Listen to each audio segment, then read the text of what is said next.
Rome wasn't built in a day, and your next backyard redo doesn't need to be either.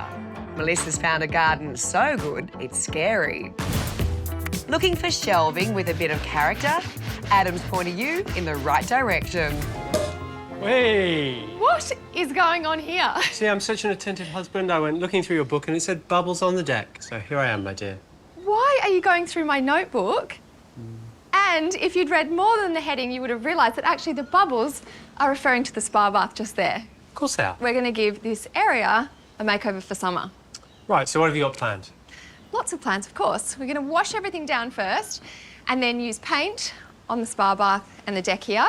I thought a screen in front of that shed, and then I thought lots of pots and plants from you. You can do that, can't you? Yeah, so lots of achievable jobs to make your backyard stand out. Exactly.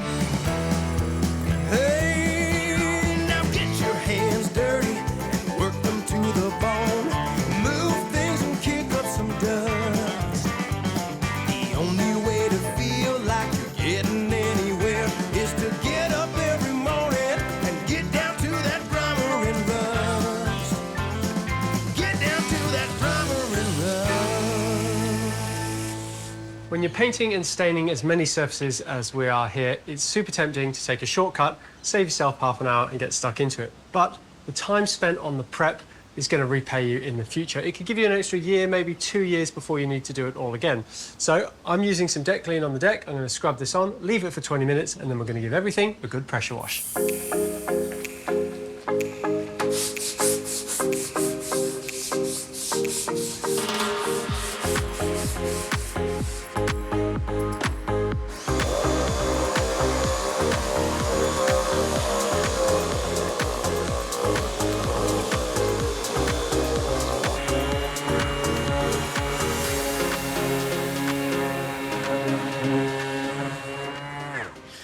While Charlie preps for painting, I'm breathing new life into the old table that was on the deck.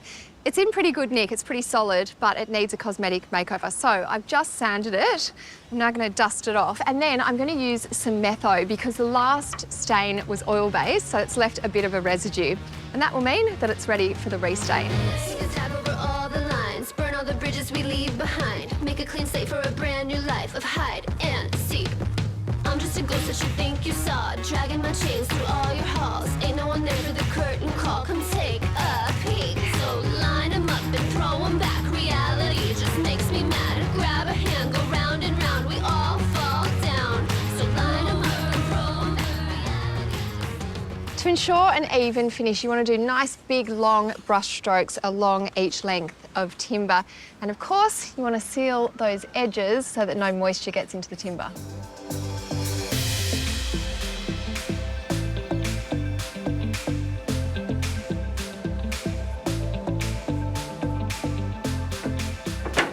Not bad for under an hour's work. This table looks as good as new. Now I just need to see what Charlie's doing.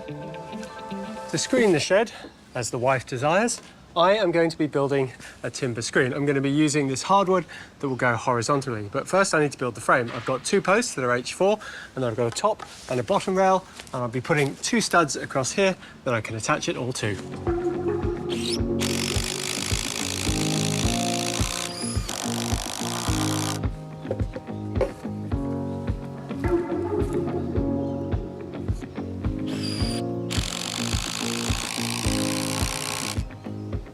To finish off our frame, I'm just putting a stirrup in the centre, so when we put weight on it, it doesn't sag too much. Now that's going to sit on the floor. I find that when you're building a frame, a small one like this, it's much easier to do it on the ground because you can keep it square rather than putting the posts in the ground first. It's pretty simple, just to lift it up and get it in the hole. And you can hate, but whatever you say, I'm not a fighter. And you can hate, but whatever. There you have it. Well, that looks great, but we need to paint the shed and also paint this first before you put it in. What colour do you want it? It's going to be a lovely black, because that way, when the timber slats go on here, the shed will just disappear. Perfect. Yeah. So if you can get started on that, I'm going to get onto the painting up here, get the team involved, Okay. make short work of it. It is all hands on deck up here to make this colour scheme happen. On the spa surround, I'm doing black, which is the same as the shed. It'll make it seem much more modern. Then on the brickwork here and also up the back and on the fence, I'm using a colour called woodland grey, which will make the space seem much larger. And then on this deck, I'm using a warm neutral, which will brighten and lift the whole area. Wanna make sure that I'm clear. Our memories won't disappear out of my mind, but I'm so proud. If you're looking to update your outdoor entertaining area, don't think of it as one big job, because that can be quite daunting. Break it up into smaller projects that you can do over various weekends. Charlie and I have been doing just that to make this backyard stand out from the crowd. We've already given everything a fresh coat of paint, but we've still got lots of tricks up our sleeves. Yep, we do, just like this screen. So all I need to do now is concrete the posts in, let them go off, and then we can start applying the timber finish.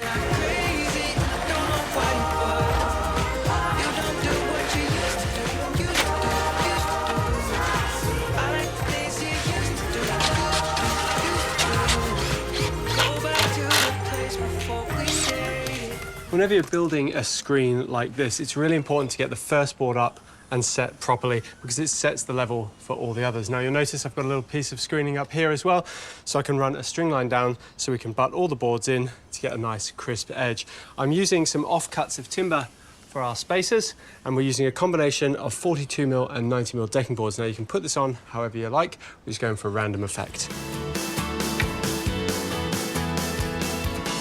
Because our screening doesn't quite make the length of our screen, we've had to cut it, but rather than having two joins in a row, it's a good idea to stagger your joins because it gives you a professional finish.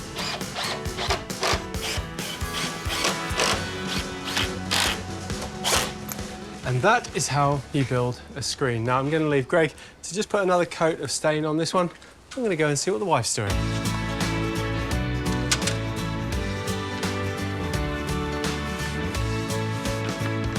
Hey, Charlie. You're not my wife. No, she's gone home sick, but she's, left you that. Oh, OK. Strange. Charlie, sorry, I started to feel quite unwell, so I've headed home to rest. Scotty will help you with a couple of projects, and Erin is going to bring my styling plan to life. Can you get milk and bread on the way home? What on earth are we doing? Well, she told me to cut up some timbers. These are leftovers. Right. And apparently you're going to lay them out in this wonderful pattern. Yep. And then we attach this to the wall, and you're going to hang towels off them, apparently. Think I'm falling for you now, baby. Pop the spacers in.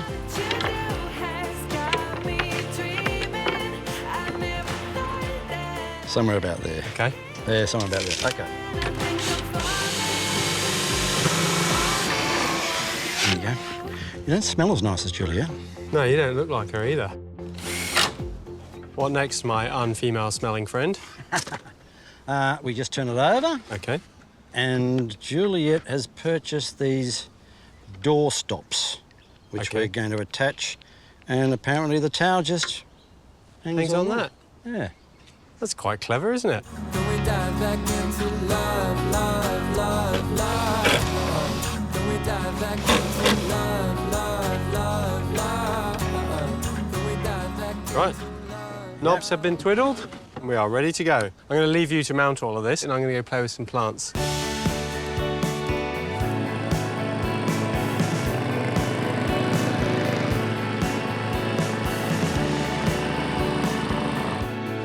Because we don't have any soil around our entertaining deck, I'm introducing all the planting in containers.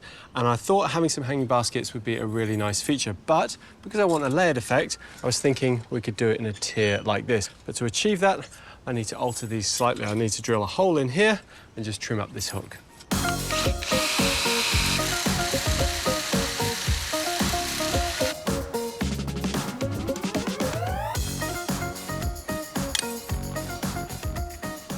Because we don't have any direct sunlight underneath our undercover area, ferns are a great choice because they love the filtered light. And the interest comes from the different forms of foliage. Here we've got a Boston fern, we've got some maidenhair fern, and the rather aptly named harefoot's fern, which gets these lovely little hare's feet that poke over the side to add even more interest.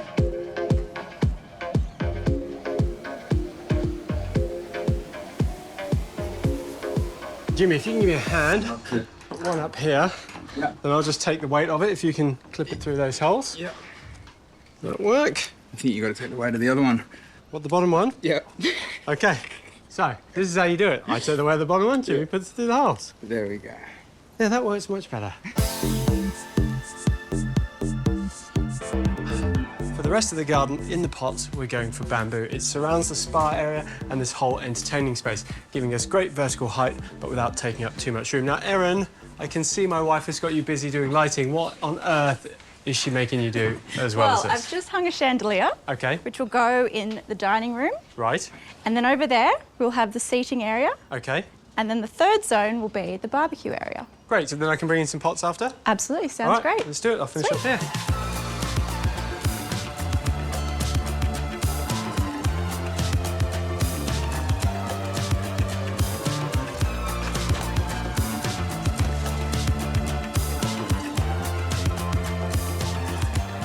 The only way to work out if a spa garden makeover is a success is to, of course, get in the spa. But from down here, I reckon it looks pretty good.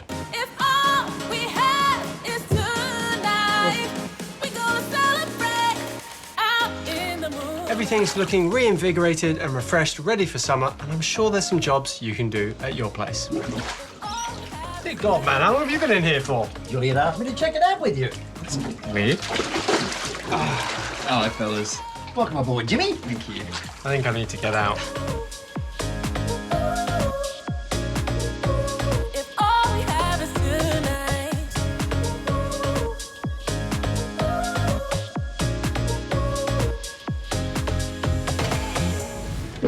Everyone loves a set of modular shelving. It always comes in handy around the home. But if you're looking for something that's a little bit different to your average bookshelf, so it's got some personality, it's fun, it's unique, well, this one will have you heading in the right direction. And no, it's not the smallest bookcase you've ever seen. There's more to it than meets the eye. Because it's not just one arrow I'm making, it is 5, and they'll stack together and interlock. So if you need a bigger bookcase, you can simply just make more arrows. Now to do this, I'm using some 17mm ply, and I just need to finish cutting them out.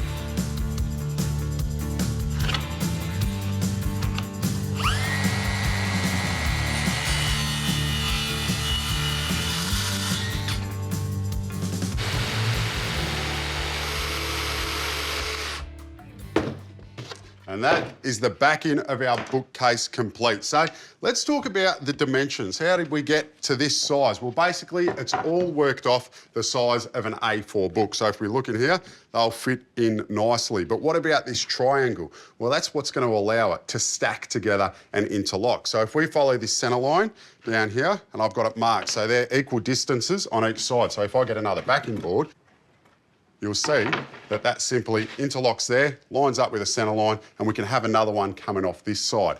But also, this distance is the same as this distance, so we can simply interlock it like that too. How cool is that? Now, we just need to actually turn it into a bookcase, so we need to add some sides on. And for the depth of the bookcase, well, again, we've got our trusty book, and you can see that we've just copied that too. Now I just need to glue and nail it together. Gotta have it, it's a wonderful thing. It's all the rage, it's all the crazy, what a joy it will bring. And if I can't have it, then I might go a little crazy. Because I dream it and I think it and it's all I can see. So I started with the base of the arrow first, and now I'm just going to add these wings on top. That's going to allow me to get the nails in before that roof structure then sits down. But you'll notice on these wings, I've got an angled cut. I simply just changed the angle of the base plate on the saw, tipped it to 45 degrees and made the cut. And that gives us the pitch of our roof. So I'll bring the roof down in one go, sit it on and put my nails in place.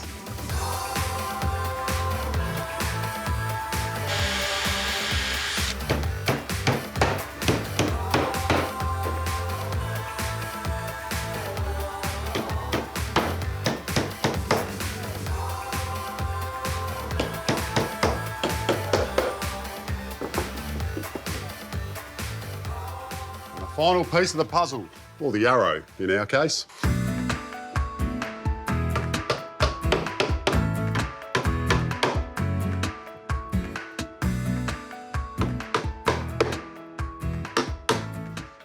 And that is the arrow complete. But there's one thing missing, and that's the backing board. So I'm simply going to glue and nail that in place.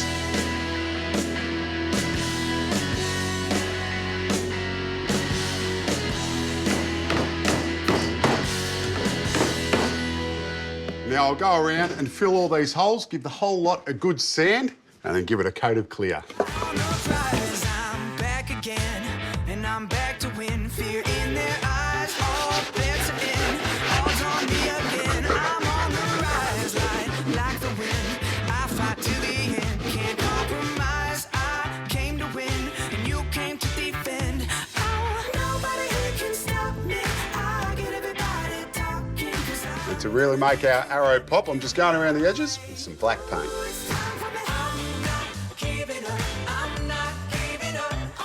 Well, that's one down, 4 to go.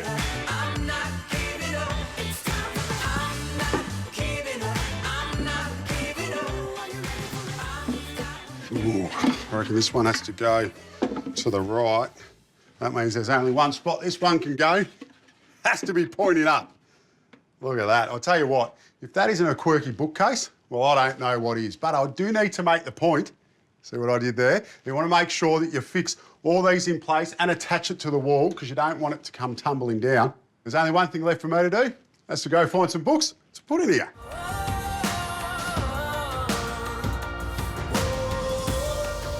And look at that. What you end up with is an eye-catching piece of furniture that really, I think you would agree, is more like a work of art.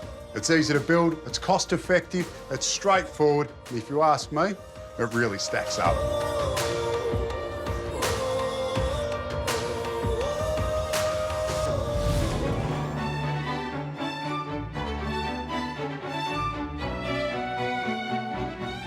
It's no big secret that I'm obsessed with flowers. The colours, the forms, the way they evoke memories, just looking at them makes you smile. But when it comes to flower lovers, I think I've met my match. In fact, here she comes now.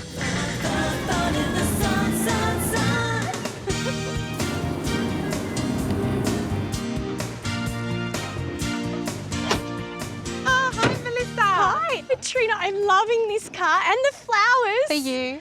It is so nice to meet you. So lovely to meet you. So lovely to have you in my garden. Thanks for coming. I have been dying to see this place. I can't wait to show you. Come on, we'll go have a look. Let's have a wander.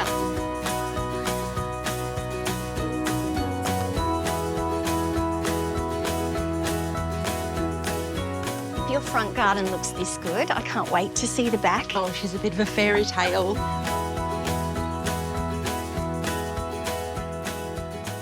Oh, and the wisteria is out. This is just magical. Isn't she? And all in a suburban backyard. Yes, yeah. Well, that's just the big surprise. People don't expect it. I love the way you call your garden her. Everyone's a pretty little lake. I think flowers en masse are just such a joy and they bring so much happiness.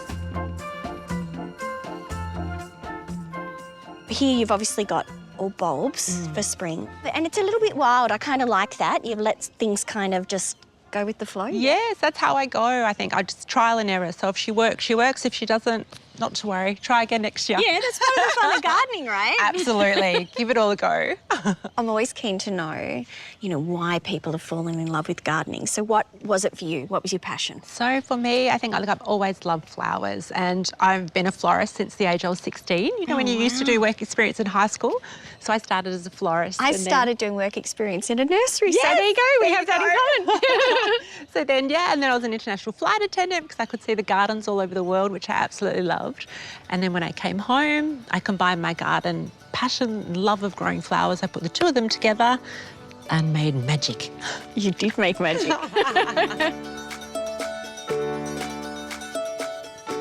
And I've noticed there's a few kind of like cheeky little poppies and delphiniums coming through. Are they things you allow to self-seed? Yes, I just let them go. So she's from last year and she's popped up again. The poppies I just love. I grow them from seed and they're one of my favourites. They're like crepe paper. Amazing. You've also got a bit of recycling going on in the garden with that wheelbarrow. Definitely. If I see a wheelbarrow on the side of the road, I wheel her home. I love it. And I imagine this is a very ever-changing garden, like very different from season to season. Absolutely. So what we'll do next is I'll pull out all the tulips and bulbs and ranuncs, and then I'll prepare the soil for the next lot of flowers, which will be zinnias, sunflowers, dahlias, and of course all the gorgeous garden roses will come out. They're just starting to come out now. Now, when people would look at a garden like this, they might think it's high maintenance, but is it really just kind of seasonal maintenance? It is. So in April, so around Easter time, I'm really busy and I have 1 month to plant everyone out. How many bulbs have you got in this garden? Oh, this year, 8,000. 8,000? That's incredible. And I love it. I pop all the little babies in the ground, let them sleep, and that's it. And then you leave them. And then you get to enjoy all that labour. Exactly. And then the magic comes. Then the magic comes. I love it.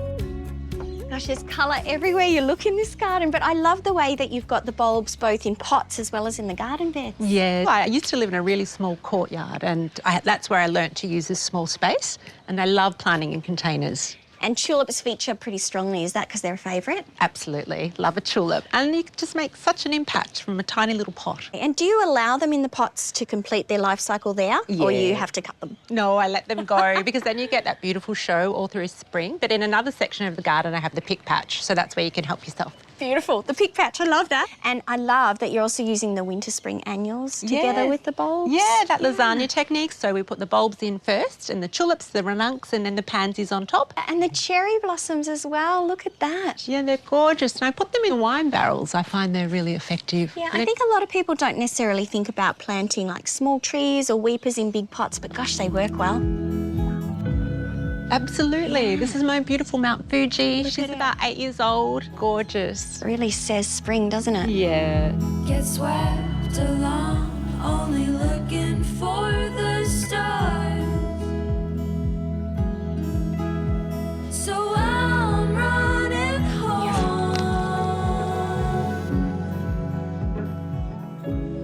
Wow, this is very special, Petrina. Isn't she gorgeous? What's your secret? Oh, well, I'm a bit naughty, Mel. I do the opposite of what you're meant to do with wisteria. So I actually train her up the roof. Yeah. And then when it comes to August, just before she flowers, I pull each cane down individually. So I have long canes to work with. And I kind of construct her like an installation, so I want you to be able to walk through her and you have to get out of the way for her, and I love that. And because she shares it with a Virginia creeper, then there's a lot of leaf coverage. So the sun stays out, the rain stays out, and then come autumn, she's a glorious bright red orange with all of her leaves that dance down. So she's ever-giving all year round. She is, and I would really look forward to this time of year. It's just stunning. She's magical. So when you're putting together your flower bouquets, what is it that you're thinking? Well, it depends on who is purchasing the bouquet or who it's for. So I always like to put thought behind them. And because flowers are such a beautiful personal thing, I always have a chat and say, oh, who are they going to? What's the person like? You know, what do they love? And then if they love garden roses or ranunculus, I'll find out their colours and what pastel they like. And then I try and make it around there. So, after knowing me briefly now, yes, what would you create for me? You would be a sunflower. Oh, that's so, did you know that's one of my favourite flowers? No. That and the peony. And the peony. I do have peonies growing. It's a shame. They should be out next week. Have to come back. Oh, there you go. I'll definitely come back. And what is it that you're thinking about in terms of arranging the flowers? So with the flowers, I love a beautiful floral bed. I like to try and create a base of flowers first for the flower heads to then sit in. And then I put in the main flowers, like the rock stars, like the Taylor Swifts or the main lead singers.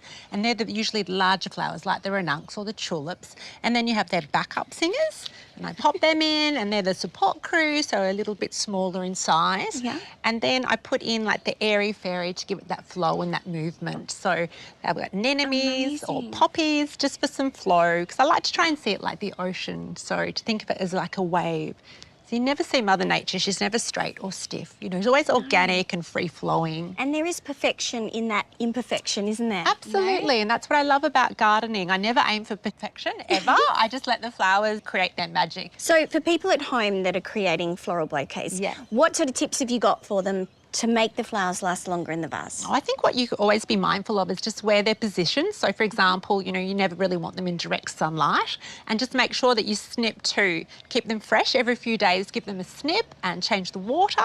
And then if you really want to be picky, you can leave them outside at night time so they're nice and cool, like a fridge. So with the milk bottles, take your milk bottles and your flower bouquets outside. Every night. That's special attention. Yes, Well, Petrina, honestly, your garden is just full of happiness. And I want to thank you so much for sharing it with us and your passion for flowers. Thank you, Melissa. Well, look, take these with you. I get to take a bit of happiness with me. Isn't that just gorgeous? You're always welcome in my garden. Thank you.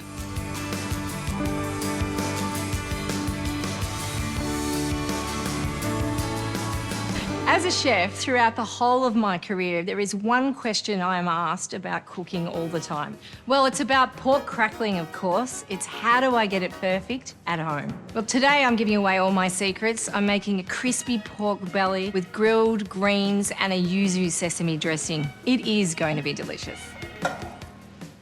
I've got a lovely piece of pork belly here that weighs about 1.4 kilo. Now, the biggest challenge most people have first off is to score the skin. You need a sharp knife, but also making the skin a little softer makes it easier to score. And I've got a tip just to make that happen. Take a rack and head to the sink. I've got 2 litres of boiling water here. I'm simply just going to pour that over the pork skin and soften it. And then sliding the pork belly back onto your board, take your sharp knife, and while the skin's warm, it's very easy to run your knife through.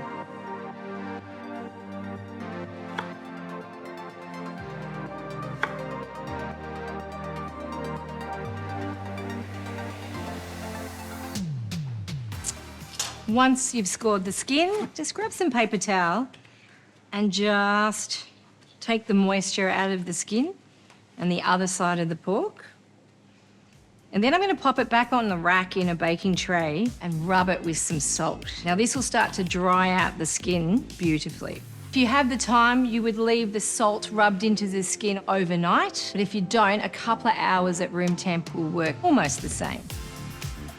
And just so we can compare, I salted some pork yesterday to compare the two. The skin is a lot tougher, the salt has been absorbed, and this is ready to roast, and we are going to get the most marvellous crackling. But what you need to do is absorb the excess moisture off the top and re-salt the pork.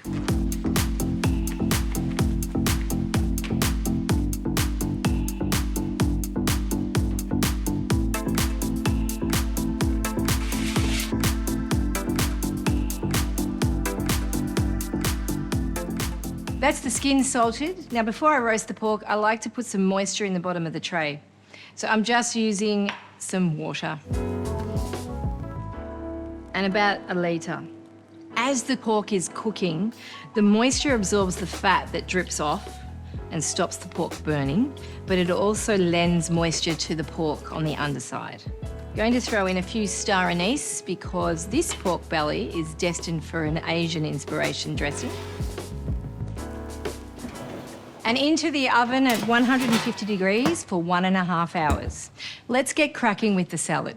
So this salad today has got a lovely, delicious Asian lean. Now, every great salad needs a couple of great dressings, and I've got 2 here. One's quite simple, it's mayonnaise and sriracha. And the other dressing I've made is a mixture of rice wine vinegar, sesame oil, yuzu juice, soy sauce, and extra virgin oil, and that's spiked with white pepper and sugar. Look, it's a bit of a mix of ingredients, but the end result is quite a zingy, herbaceous dressing that works really well with the richness of the pork and the greens that we're going to be grilling. So back to the pork. It's been cooking for 1.5 hours. Let's just have a look. Wow, that's coming along nicely. I mean, if you touch it, it's hot but soft. So what we're going to do now is pump up the heat to 240 degrees and cook for at least 40 minutes. These are gem lettuces. These are simply going to go onto a hot char grill along with some whole spring onions. The whole purpose of grilling lettuce isn't to cook it through. We're just lending some charred flavour to it, and we still want it to be a little bit crisp. It might take up to 3 to 5 minutes to achieve that. There's a couple of other garnishes I really would love to show you for this salad. One is I've got a dry pan on here and I'm going to toast some rice. And the other is I've got some oil on and I'm going to fry some rice paper just like you would a prawn cracker, and it just swells up and is deliciously crunchy.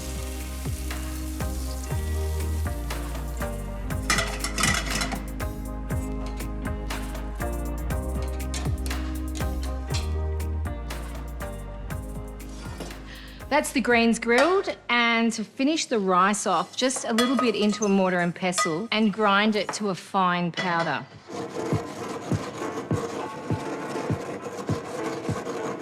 Well, time is up, but I can smell that the pork is ready. And look at that. This one is done, so we're just going to pull it out and set it aside for at least 15 minutes before we cut into it. Now that all the components are ready, just need to throw it all onto a platter and take it all to the table and everyone shares. Now I'll start with the greens first. So let's get some of the grilled lettuce on the plate. I'm also using a herb I haven't mentioned yet. I've got some Thai basil.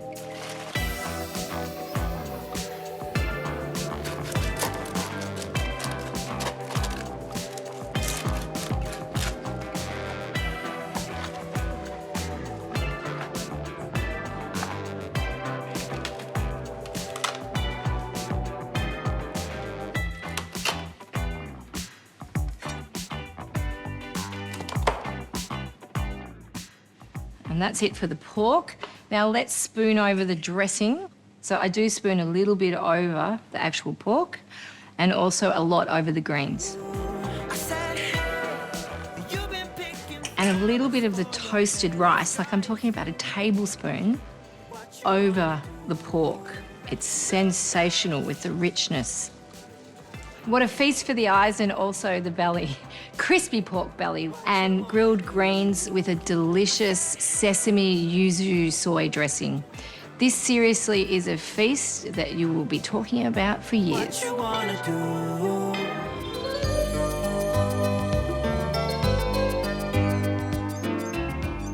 Mate, great to see you again. Dr. Harry, how are you? And you're playing with my favourite little insects, they're phasmids. I certainly am. So tell me about them, mate, because I love them. They truly are the masters of disguise. So right now on this little branch here, we actually have 3 different species of phasmid. I've got one up here. That's one there, yep. That's right. These are the spiny leaf I can handle insects. these, can't I? 'Cause I wash You my can, hands. yep, pick them up for sure. So that's a spiny leaf insect you've got there, Harry. And this here is called a crown stick insect. So they're more of a sort of a sticky type. That's right. And if you look down here, my favourite, where is she? Something really interesting. Now, there's one. There we go. Yeah. This is called the Australian leaf insect. Oh, how beautiful is that? Which literally looks like a little leaf. How beautiful is that? They're amazing. So stick insects are great beginner pets for kids because they're really low maintenance, so they're quite easy to look after. And really, all they feed on is gum leaves. They prefer the broadleaf gum leaves, so any of the thicker leaf varieties are really good for them. And also, they like their humidity, so it's really important to give them a bit of a spray. And how often would you do that? In summer, probably twice a day. In the cooler months, you can get away with it usually just once a day. Okie dokie. Yeah. So, they don't bark, you don't have to take them for a walk, and what about the mess they leave? You know, there's not, can't be Very much minimal. on them. Yep, very easy to look after. So as long as you replace those leaves and make sure they're always fresh, clean the enclosure out once every week or 2, they're pretty happy. Something special, feel the heat every time you speak. You got that magic. It looks like a rubbish tip. I mean, it does look like a rubbish tip. It's all stirred up and a mess. That's it. What's in there? Why don't you stick your hand in and find out? It's not going to bite, I promise. You promise it won't bite? I'll clear the top layer away here. He wouldn't do this to me. Ben wouldn't do this to me. Aha! Something solid. It's enormous. Oh, it's got really spiky legs. And it's a cockroach. World's heaviest species of cockroach. I'm glad it's good about something, you know. You've got to have something going for you, kiddo, haven't you? When you look like that. Am I right in thinking that Australian cockroaches can't fly? Some can, but these guys here, these are a burrowing cockroach. So our burrowing cockroaches certainly can't fly, because they live on and underneath the ground. Right. And this is called the giant burrowing cockroach, but they're also known as the rhinoceros cockroach. Why's that? Have a look here. Got a little indentation there, and it almost looks like a rhino horn. So this is a big male, because the males have that little dip on the top of their head. How long will they live? Between 10 and 12 years. Okay. Yeah, so are quite they popular? long-lived. They are very popular. So, you know, we've got this thing buried in some cocoa peat. All we're feeding is dead gum leaves. How's it survive? So these guys are the ultimate clean-up crew of the bush. So out in the forest, what they do is they scurry around at night, pulling in all of the dead leaf litter down into their burrows to then feed on it. So really, they cost nothing to feed as long as you've got a good supply of dead gum leaves. Throw them in there, a little bit of carrot. Love some carrot, they love apple as well. And that's pretty much it. What a fantastic little animal, and what a great pet.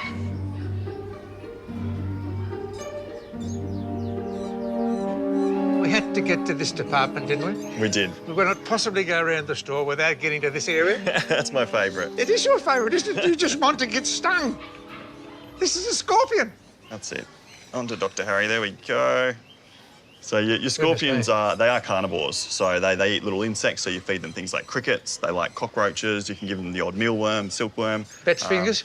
Yeah, keep your fingers well out of the way. Right. This is a Flinders range scorpion, so they are a relatively placid, docile species. Not that I'd recommend people handling these at home, because as you can see, there's quite a sizable stinger there at the end of that tail. There is. So these really are for people over the age of 15, something like that? Yes, yeah, definitely mature. Either older kids or mum and dad definitely have to be around to supervise, because they do have that stinger, and you know you could go into an anaphylactic shock. So if you did happen to get stung by or bitten by one of these, and you are allergic, I got a pacemaker. And now I tell you, Take it back. And it's a both. There we go. So in the world, there are some highly venomous species of scorpion, some that can absolutely kill you, but here in Australia, ours don't tend to be quite as potent as some of the exotic species. So they're probably not a good beginner creepy crawly pet, but if you're a big kid like me and you like something that's a little bit unique, a little bit different, you know, why wouldn't you want one of these on your desk at home while you're sitting there, you know, gazing into the enclosure at your scorpion? Look, they are different, I'll admit, you know, and there comes a certain time of year when this sort of animal becomes terribly popular. People like to dress up and, you know, talk about these things. Not so much that, but what's in here? Yes. That's a tarantula, isn't it? It certainly is. Yep, Australian native tarantula. Australian native tarantula. So it'd be right, be okay, Australian native tarantula? Yes. We could get it out and handle it. Look, I wouldn't handle it. So these guys are not quite as docile as their South American counterparts. Our native tarantulas are quite fiery. So they do have a bit of attitude. They've got fangs up to 1 centimetre long. So A centimetre long? They can definitely pack a punch, that's for sure. And last but not least, my favourite pocket pet. And this is Agnes. She's a European hooded rat. They're extremely intelligent, very smart. You can train them. Only problem is they're not long-lived. But I love the feel of those little feet. I love the whiskers, and they are just the best pocket pet. Woo, she's going down my shirt. Money can buy it.